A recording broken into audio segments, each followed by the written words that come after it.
पर भी जोर दे सकते हैं। कोरोना और लॉकडाउन को लेकर फिर से मंथन का दौर शुरू हुआ। प्रधानमंत्री राज्यों के मुख्यमंत्री से रूबरू हुए। लॉकडाउन से लेकर कोरोना से लड़ाई और पैकेज तक पर तमाम सवालों के साथ मुख्यमंत्री वीडियो कॉन्फ्रेंसिंग के जरिए पीएम से जुड़े। कुछ का मानना है कि लॉकडाउन बढ़े तो कुछ कई चरणों में इस पर काम करने की बात कह रहे हैं। राजस्थान के सीएम पहले भी अपना रुख साफ कर चुके हैं। वीसी होगी प्रधानमंत्री के साथ में, तब 27 तारीख होगी, 27 को होगी, तब जाके राज्य सरकारें अपना अपना प्लान बताएगी। सुझाव मांगेंगे, सुझाव लिख के देंगे उनको। पहले कमेटी बनी थी, 2 कमेटी बनी है, उसकी रिकमेंडेशन भेजी जा चुकी वहां पर। तो ये फेजेज में खुलेगा, एक साथ खुल नहीं पाएगा, मेरा मानना है। जिस तरीके से अभी सेकेंड लॉकडाउन की बातें हम लोगों को बताई गई है, जो राज्यों को आदेश हुआ है, इसमें जो संकेत दिए हैं, लगता है कि ये 3 तारीख के बाद धीरे धीरे लॉकडाउन खुलने की ओर आगे बढ़ेगा। और ऐसी स्थिति में जब लॉकडाउन खुलेगी तो उस समय में हम लोगों की समस्याएं और ज़्यादा बढ़ेंगी, जब मजदूर किसी न किसी तरीके से राज्य के अंदर आना प्रारंभ करेंगे। वैसे शुक्रवार को केंद्र सरकार की तरफ से राज्य सरकारों को एक निर्देश गया था कि रिहायशी इलाकों में कुछ दुकानें खोली जाएं। इसके बाद राज्य सरकारों ने इस दिशा में काम शुरू कर दिया। लॉकडाउन का 20 तारीख को मॉडिफाइड लॉकडाउन जब शुरू किया गया, उसके बाद में काफी हलचल यहाँ पर हुई है। और मेरा मानना है कि करीब 4000 से अधिक इकाइयां खुल चुकी है यहाँ पर, ग्रामीणों के अंदर भी और शहरों के अंदर भी। कोई डीडीए मार्केट नहीं खुलेगा, कोई ये मार्केट वो, कोई मार्केट नहीं खुलेंगे, कोई शॉपिंग मॉल नहीं खुलेंगे, कोई मार्केट कॉम्प्लेक्स नहीं खुलेंगे। लेकिन जो रेजिडेंशियल एरियाज में इक्की दुक्की दुकानें होती हैं, स्टैंड अलोन कोई दुकान है, नेबरहुड की कोई दुकान है, रेजिडेंशियल एरियाज में है, उन दुकानों को जो केंद्र सरकार ने इजाजत दी है, वो दुकानें दिल्ली में भी खोली जाएंगी। चाहे राज्य के मुख्यमंत्री हों या स्वयं प्रधानमंत्री नरेंद्र मोदी, कोरोना के इस संकट काल ने सबको एक धरातल पर खड़ा कर दिया है कि अगर मिलकर लड़ेंगे तभी कोरोना। इस कड़ी में 20 मार्च को प्रधानमंत्री मोदी ने मुख्यमंत्रियों के साथ पहली बार वीडियो कॉन्फ्रेंसिंग की थी। उसमें लोगों और स्थानीय प्रशासन में तालमेल पर जोर दिया गया था। उसके 4 दिन बाद पीएम ने लॉकडाउन का ऐलान किया। दूसरी बार मुख्यमंत्रियों संग पीएम मोदी की वीडियो कॉन्फ्रेंसिंग 2 अप्रैल को हुई। इसमें राज्यों ने केंद्र से मेडिकल किट्स और आर्थिक पैकेज की मांग की। तब प्रधानमंत्री मोदी ने लॉकडाउन पर मुख्यमंत्रियों से कहा था कि इसको 15 अप्रैल से अचानक नहीं हटा लिया जाएगा। तीसरी वीडियो कॉन्फ्रेंसिंग 11 अप्रैल को हुई। इसमें सभी मुख्यमंत्रियों की एक सुर में राय थी कि ये लॉकडाउन 30 अप्रैल तक बढ़ाई जाए। उसके 3 दिन बाद प्रधानमंत्री नरेंद्र मोदी ने इसको 3 मई तक के लिए बढ़ा दिया। अब 3 मई के बाद लॉकडाउन के रहस्य से कोई मुख्यमंत्री पर्दा तो नहीं हटा रहा, लेकिन उनकी बातों से साफ है कि अचानक देश 25 मार्च से पहले वाली स्थिति में नहीं जाने वाला है। पेशेंट है, किसी में 0 है, क्वारंटाइन के अलग है कि कम है, तो जिलों में भी देखना पड़ता है, उसके बाद में फैसले करने पड़ते हैं। तो ये केंद्रीकृत करने का मामला नहीं है, ये विकेंद्रीकृत करके फिर फैसले करने पड़ेंगे, तब जाके जो आराम से स्मूथली लॉकडाउन खुल पाएगा, मेरा मानना है। दरअसल राज्य सरकारों की अपनी दिक्कतें हैं, तो कोरोना से लड़ने को लेकर मुश्किल चुनौतियां भी हैं। सबसे बड़ी चुनौती सामाजिक जागरूकता की है। दूसरी चुनौती गरीबों और जरूरतमंदों तक खाना पहुंचाने की है। तीसरी चुनौती ज्यादा से ज्यादा टेस्टिंग और इलाज की है। और चौथी चुनौती लोगों में फैले दहशत और अफवाहों को दूर करने की है। ये बातें कुछ फैला दी गई, ज्यादा ही फैला दी गई है। अभी जिंदगी बचाने का सवाल है। लॉकडाउन के दरमियान में कर्फ्यू में ढील देने का कोई सवाल पैदा ही नहीं होता है। कुछ तत्व ऐसे भी होते हैं समाज के अंदर जो ऐसे वक्त में जब देखते हैं अच्छा मैनेजमेंट हो रहा है, राजस्थान के अंदर अच्छा मैनेजमेंट हो रहा है। भीलवाड़ा का एप्रिशिएशन हमने तो शुरू किया नहीं था, भारत सरकार के स्वास्थ्य मंत्रालय ने कहा ये मॉडल बन गया देश के अंदर और दुनिया में चला गया।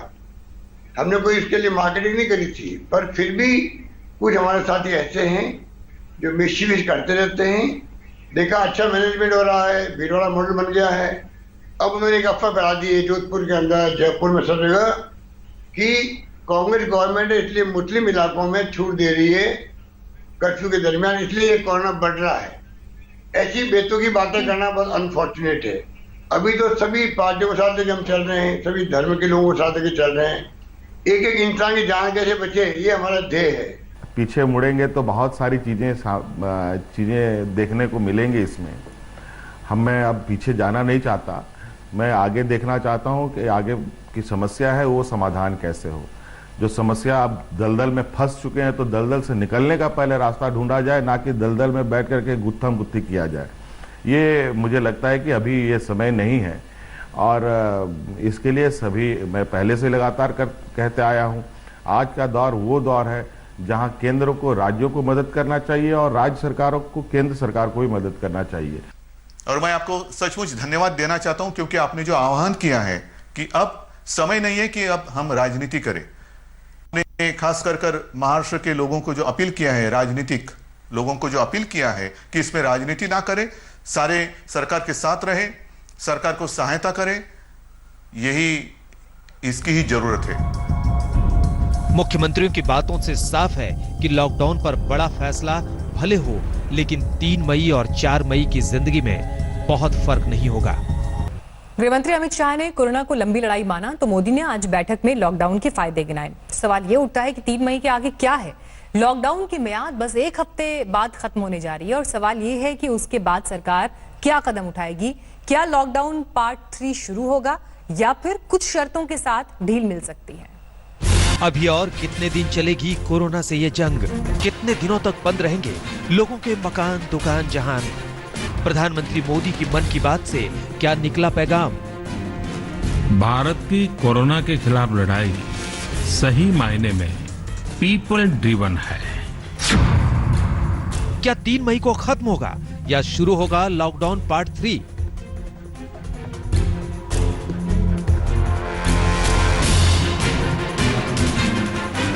महीने का आखिरी इतवार था तो पूरे देश की नजर इस बात पर थी कि जब प्रधानमंत्री नरेंद्र मोदी मन की बात करेंगे तो उसमें कोरोना से लड़ने को लेकर आगे की किस रणनीति पर बात करेंगे।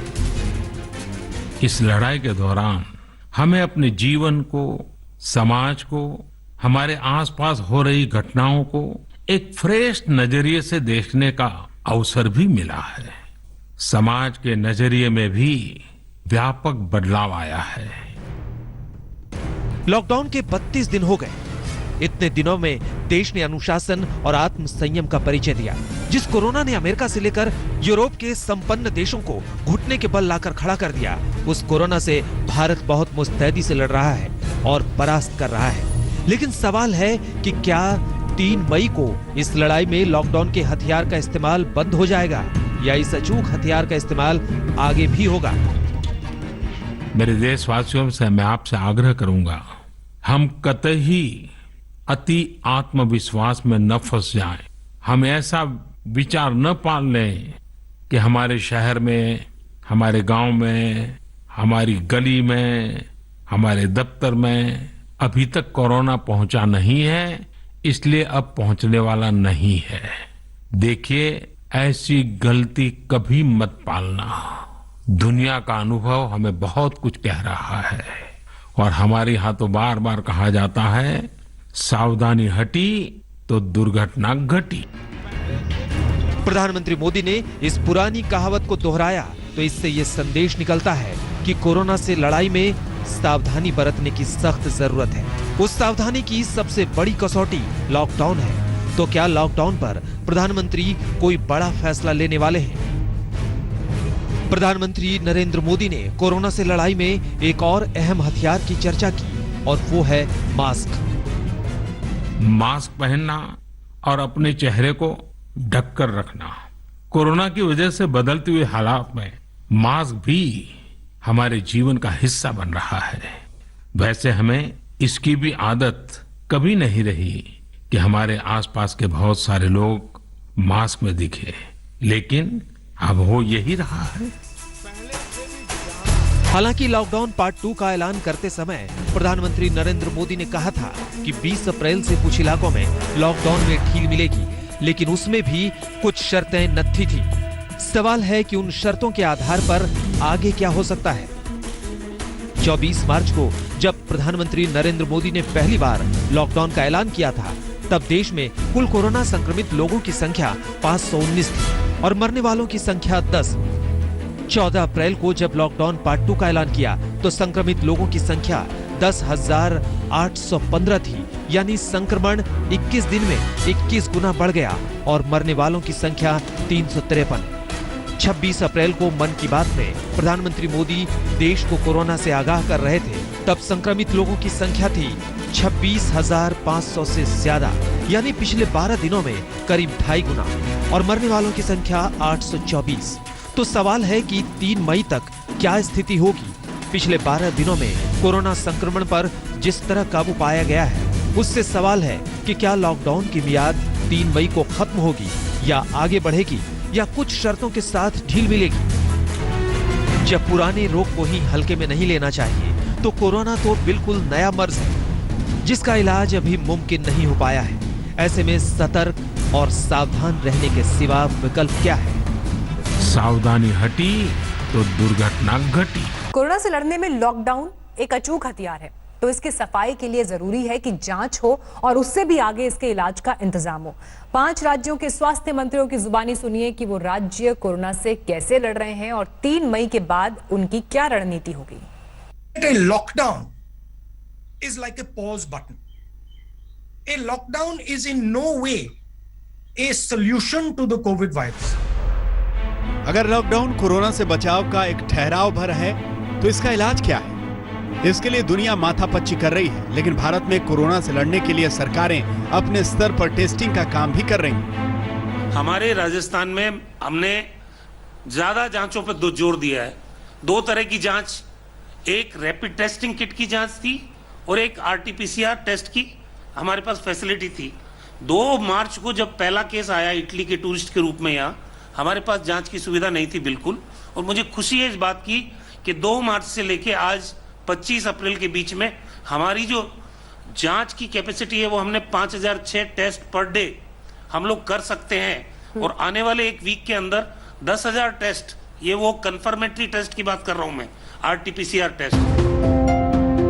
अगर आप राज्य दर राज्य हालात पर नजर डालें तो महाराष्ट्र कोरोना से सबसे ज्यादा प्रभावित राज्य है, लेकिन वहां प्रति 10 लाख लोगों पर जांच की दर 782 है, यानी दिल्ली से आधा। लेकिन दिल्ली में 30,500 से ज्यादा टेस्ट हो चुके हैं और प्रति 10 लाख आबादी पर 1,513 टेस्ट है। दिल्ली के बाद आंध्र प्रदेश, राजस्थान, तमिलनाडु और जम्मू कश्मीर का नंबर आता है। बिहार का दावा है कि उसने कोरोना से लड़ने के लिए स्क्रीनिंग से लेकर जन अभियान तक वैसे ही चलाया जैसे पोलियो के खिलाफ कभी देश में चला था। सबसे बड़ी बात, देश में शायद पहला स्टेट है जो इस स्केल पे कर रहा है कि जैसे पोलियो में अभियान चलता था, डोर टू डोर स्क्रीनिंग, ऐसे हम लोगों ने लगभग 4.25 करोड़ लोगों का डोर टू डोर स्क्रीनिंग पिछले 1 वीक में किया है। जो 5 जिला हमारा हॉटस्पॉट है उसमें हर एक घर को हम लोगों ने कवर कर लिया। 23,000 लोग हमारे विदेश से आए थे, उन लोगों के गांव को पूरा स्क्रीनिंग कर दिया है। उसमें जो सिम्टम दिखाई पड़ता है उनका हम फर्दर टेस्ट कराते हैं। इसके अलावा आपको जिसके एरिया में इंडिविजुअल केस भी आया है, उस 3 किलोमीटर के रेडियस में हमने आशा वर्कर के माध्यम से, लोकल प्रशासन के माध्यम से पूरा स्क्रीनिंग करा लिया है। तो इससे ऑलमोस्ट हम लोग 1/3 स्टेट या उससे ज्यादा कह सकती हैं जिसको स्क्रीनिंग करा लिया है। कोरोना का इलाज दुनिया में किसी देश के पास अभी तो नहीं है, लेकिन एक कोरोना ने लोगों की जीवन शैली बदल दी है। वैसे Indian council of medical research का मानना है कि कोरोना का यह बढ़ता हुआ मामला 16 मई के बाद नीचे आएगा। अगर हम इसी स्पीड से बढ़ते रहें तो क्या आने वाले टाइम में हम उस स्टेज पर पहुंच जाएंगे कि हम एक हद तक ये कह सकें कि देश इस बीमारी से हर तरह से, हर संभव तरीके से मैनेज करने के लिए तैयार है या नहीं। आज तक ब्यूरो। तो इसी सवाल पर पूरे देश की निगाहें इस वक्त टिकी हैं कि 3 मई के बाद क्या होने वाला है। तो दूसरी तरफ कोरोना के बढ़ते कहर पर भी नजर है। जिन राज्यों में सबसे तेजी से मामले बढ़े हैं, गुजरात उनमें से एक है। पूरे राज्य में कोरोना संक्रमितों की तादाद 3,000 के पार पहुंच गई है। अहमदाबाद की गली गली में बिखर रहा है कोरोना का जहर। गुजरात में हर रोज अपना दायरा बढ़ा रहा है कोरोना का कहर। गुजरात में आफत है कि कम होने का नाम ही नहीं ले रही। इलाके सील हैं, आवाजाही पर रोक है, जगह जगह बैरिकेड्स लगे हैं, पुलिस का पहरा है, लेकिन गुजरात के इस दिल पर जैसे कोरोना ने कब्जा कर लिया है। तमाम कोशिशों के बावजूद कोरोना है कि मानता ही नहीं। बीते 24 घंटे में 256 लोग कोरोना वायरस से संक्रमित हुए हैं। वहीं 6 लोगों की मौत हो गई। कोरोना के बढ़ते मामले रूपाणी सरकार के लिए चिंता का सबब है। પોઝિટિવ કેસીસ આવ્યા છે 256 256 આજના દિવસના જે મૃત્યુ થયા છે 6 એવા લોકો છે કે જે કોવિડથી પીડાતા હતા, મૃત્યુ થયું છે। આજે જે चिकित्सा અને સારવાર લઈને સાજા થઈને ઘરે પાછા ગયા છે એવા 17 લોકો છે। देश भर में चंद रोज पहले तक कोरोना संक्रमण के मामले में गुजरात काफी पीछे था, लेकिन देखते देखते नंबर 2 पर पहुंच गया। महाराष्ट्र के बाद गुजरात में ही कोरोना के मरीजों की संख्या, गुजरात में संक्रमित लोगों की संख्या 3071 तक पहुंच गई है। वहीं अकेले अहमदाबाद में संक्रमित मरीजों की संख्या 2000 के पार कर गई है। गुजरात में अब तक कुल 133 लोगों की कोरोना वायरस की वजह से मौत हो गई है, जबकि अकेले अहमदाबाद में 86 लोगों ने कोरोना वजह से जान गंवाई। कोरोना के खिलाफ बढ़ते मामले को देखते हुए पुलिस प्रशासन लॉकडाउन को सख्ती से पालन कराने पर जोर दे रहा है। पर मिली शिकायतों के ऊपर 29 गुना दाखिल किए गए हैं। पुलिस के द्वारा मोटरसाइकिल पेट्रोलिंग और फुट पेट्रोलिंग बढ़ाया जा रहा है। पवित्र रमजान महीने को लेकर लोग कहीं इकट्ठे ना हो, उसके लिए ड्रोन और बाकी तरीकों से नजर रखी जा रही है। राज्य के 30 जिले कोरोना वायरस से प्रभावित हैं। गुजरात के पाटन में 16, पंचमहल में 17, छोटा उदयपुर में 13 और नर्मदा में 12 संक्रमित मरीजों का मामला सामने आया है। वहीं कच्छ में 6, खेड़ा और वलसाड़ में 5-5 लोग संक्रमित हुए हैं। आदिवासी बहुल दाहोद में कोरोना के 3 मामले सामने आए हैं। बढ़ते कोरोना के मामलों के बीच गुजरात सरकार को कई मोर्चों पर लड़ाई लड़नी होगी, लेकिन अहमदाबाद के सिविल अस्पताल में आई कोविड अस्पताल की कुछ ऐसी तस्वीरें सामने आई जिसने एक पॉजिटिव मैसेज लोगों को देने की कोशिश की, चाहे वो खाना हो या फिर लोगों को मानसिक तौर पर कोविड के सामने लड़ने के लिए मजबूत करना। कोरोना के बढ़ते इन्हीं मामलों के बाद प्रशासन किसी भी तरह की कोताही नहीं बरतना चाहती है। अहमदाबाद से गोपी घांगर के साथ आज तक ब्यूरो। हिंदुस्तान का दिल कहे जाने वाला मध्य प्रदेश कोरोना वायरस के बढ़ते प्रकोप से परेशान है। इनमें सबसे ज्यादा प्रभावित जिले हैं इंदौर, भोपाल और उज्जैन। ऐसे में यहां फिलहाल लॉकडाउन से राहत मिलने के आसार भी नजर नहीं आ रहे हैं। मध्य प्रदेश को तेजी से अपनी चपेट में ले रहा है कोरोना। इंदौर में बेकाबू होता जा रहा है कोरोना। कभी ये शहर देश के सबसे साफ सुथरे शहर होने के तमगे से इतराता था, आज मौत का साया इसके सिर पर मंडरा रहा है और ये बना हुआ है राज्य का सबसे बड़ा हॉटस्पॉट। हालत ये है कि दिन ब दिन कोरोना के मामले बढ़ते जा रहे हैं और साथ में इससे निपटने की चुनौती भी। पूरे मध्य प्रदेश में कोरोना के अब तक करीब 2030 मामले सामने आ चुके हैं और अब तक 99 लोगों की मौत भी हो चुकी है। इंदौर में कोरोना के असर का अंदाजा इसी से लगाया जा सकता है कि पूरे राज्य के मामलों के आधे से ज्यादा तो अकेले इंदौर के ही हैं।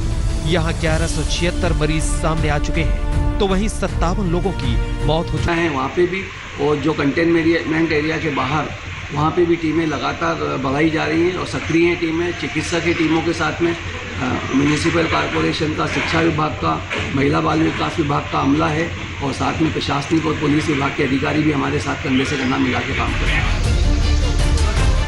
इंदौर से सटे उज्जैन में भी कोरोना संक्रमितों की तादाद 100 के पार पहुंच चुकी है और करीब 15 लोगों की मौत हो चुकी है।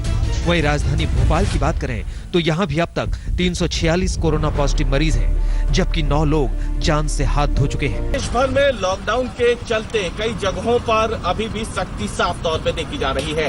गृह मंत्रालय ने आदेश दिया था कि जिन जगहों पर कोरोना के मामले कम आ रहे हो वहां लॉकडाउन में कुछ छूट दी जाए, लेकिन मध्य प्रदेश की राजधानी भोपाल की बात करें तो वो छूट से अभी भी दूर है, क्योंकि भोपाल में कोरोना के मामले लगातार बढ़ रहे हैं और इसीलिए अगर आप देखें तो बैरिकेड लगा करके पुलिसकर्मी अभी भी लॉकडाउन का सख्ती से पालन करवा रहे हैं। मध्य प्रदेश में लगातार बढ़ते कोरोना के मामलों का ही असर है कि फिलहाल भोपाल, इंदौर और उज्जैन में दुकानें खोलने के गृह मंत्रालय के आदेश के बाद भी यहाँ 3 मई तक कोई राहत नहीं दी जाएगी। कोरोना के पॉजिटिव केसेस को देखते हुए और चूंकि भोपाल अभी रेड जोन में है, तो जो आदेश आया है 50% दुकानें खोलने का, ये अभी भोपाल में लागू नहीं होगा 3 तारीख तक। अब जरा इंदौर की सड़कों पर पोर्श लेकर निकले इस युवक को देखिए कहने को उसके पास प्रशासन की ओर से जारी लॉकडाउन का पास भी था, लेकिन खुली कार में बिना मास्क के घूमना उसे भारी पड़ गया। मामला विजयनगर सुखलिया इलाके का है।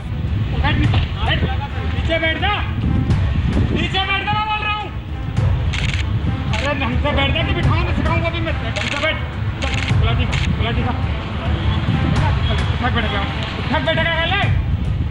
नगर सुरक्षा समिति के कर्मचारियों की नजर जब इस कार पर पड़ी तो उन्होंने फौरन इसे साइड में रोकने को कहा। युवक ने अपना पास निकालने की कोशिश की, लेकिन सुरक्षा कर्मियों ने उसकी एक ना सुनी और मास्क पहनने के नियम को तोड़ने के लिए उठक बैठक लगाने को कहा। देखते ही देखते इस पूरे वाकये का वीडियो सोशल मीडिया पर वायरल हो गया। मौजूदा हालात में सरकार भी हर कदम फूंक फूंक कर रख रही है। अब देखना यह है कि क्या 3 मई के बाद भी संवेदनशील शहरों में लॉकडाउन लागू रहता है या फिर कोई छूट दी जाती है। इंदौर से धर्मेंद्र शर्मा और झाबुआ से चंद्रभान सिंह भदौरिया के साथ रवीश पाल सिंह, भोपाल। और अब बात करते हैं उन 2 महानगरों की जहां पर कोरोना वॉरियर्स के लिए आफत बढ़ गई है। दिल्ली में कोरोना का ताजा शिकार जहां अस्पताल का स्टाफ हो रहा है, तो वहीं मुंबई में आज भी एक पुलिसकर्मी को कोरोना की जंग में अपनी जान गंवानी पड़ी। कोरोना योद्धाओं पर वायरस ने कर दिया है अटैक। जो कोरोना से इंसान को बचाने में जुटे थे, उन्हीं पर चीनी वायरस ने किया है पलटवार। ऐसे में जो स्वास्थ्यकर्मी मैदान में थे, उनके लिए पड़ गई है मुश्किलें। कोरोना का सबसे ताजा हमला देश के मशहूर सरकारी अस्पताल एम्स पर हुआ है। एम्स में काम करने वाली एक नर्स कोरोना की शिकार हो गई। एम्स के कैंसर विभाग में वो नर्स काम करती थी। नर्स के 2 बच्चे भी कोरोना से बीमार हो गए। ऐसे हालात में स्वास्थ्य मंत्री डॉक्टर हर्षवर्धन ने एम्स ट्रॉमा सेंटर का जायजा लिया, जिसे कोरोना मरीजों के लिए पूरी तरह बदल दिया गया है। सरकार बैकअप प्लान को पूरी तरह एक्टिवेट कर रही है। सारे आईसीयूज को देखा है। कोविड से प्रभावित मरीजों के लिए डेडिकेटेड ऑपरेशन थिएटर, कोविड से प्रभावित हमारी गर्भवती माताओं के लिए डेडिकेटेड ऑपरेशन थिएटर और सेपरेट प्राइवेट रूम्स कोविड से प्रभावित मरीजों के लिए, और उनके वार्ड तक जाने की सारी व्यवस्थाएं पूरी तरह से आइसोलेटेड हैं।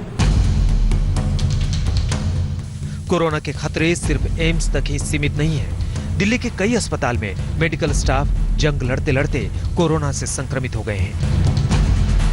दिल्ली के जहांगीरपुर इलाके के जगजीवन राम अस्पताल में कोरोना संक्रमित स्टाफ की संख्या 44 हो गई है। वहीं एमसीडी का सबसे बड़ा अस्पताल बाड़ा हिंदूराव को तो बंद तक करना पड़ा। हिंदूराव अस्पताल में शनिवार को एक नर्स कोरोना से संक्रमित हो गई। नर्स पिछले 2 हफ्तों से एक जगह ड्यूटी कर रही थी। इसके बाद तो अस्पताल बंद कर दिया गया। फिलहाल सैनिटाइजेशन के साथ अब उन लोगों की तलाश की जा रही है जो नर्स के संपर्क में आए थे। दिल्ली के 3 बड़े अस्पताल जो है वो बीमार हैं, क्योंकि वहां पर कोरोना वायरस का अटैक हुआ है। ये है दिल्ली का एम्स अस्पताल, हिंदूराव अस्पताल, और तीसरा अस्पताल है बाबू जगजीवन राम, जहां पर सबसे ज्यादा कोरोना का असर हुआ है। दरअसल यहां पर 44 लोग ऐसे हैं जो स्वास्थ्यकर्मी हैं जो इसकी चपेट में आए हैं। इस वक्त मैं आउटर रिंग रोड पर मौजूद हूँ। ये बिल्कुल बैक साइड है बाबू जगजीवन राम की। आगे फ्रंट साइड को पूरा सील कर रखा है पुलिस ने, क्योंकि वहां दिल्ली में दूसरे अस्पताल में भी डॉक्टर, नर्सों और मेडिकल स्टाफ के कोरोना संक्रमित होने के मामले सामने आए हैं। कैंसर अस्पताल, लेडी हार्डिंग अस्पताल, कलावती शरण अस्पताल, इसके अलावा मोहल्ला क्लिनिक, बाबरपुर और मौजपुर में भी एक डॉक्टर कोरोना पॉजिटिव मिले। ऐसे हालात में दिल्ली में अब तक 70 से ज्यादा स्वास्थ्यकर्मी कोरोना के संक्रमण से बीमार हो गए हैं और इन्हीं आंकड़ों पर ब्रेक लगाना सबसे बड़ी चुनौती है। अब बात करते हैं मुंबई की। मुंबई में कोरोना से एक और पुलिस वाले की मौत हो गई। 52 साल के हेड कांस्टेबल सुदीप सर्वे को कोरोना की जंग लड़ते हुए जान से हाथ धोना पड़ा। कोरोना संक्रमण से 2 दिन में 2 पुलिस वालों की मौत हो चुकी है। इसके अलावा धारावी थाने के 2 पुलिसकर्मी कोरोना संक्रमित हो गए हैं। मरीजों के संपर्क में आए इन दोनों पुलिस वालों को क्वारंटीन कर दिया गया है।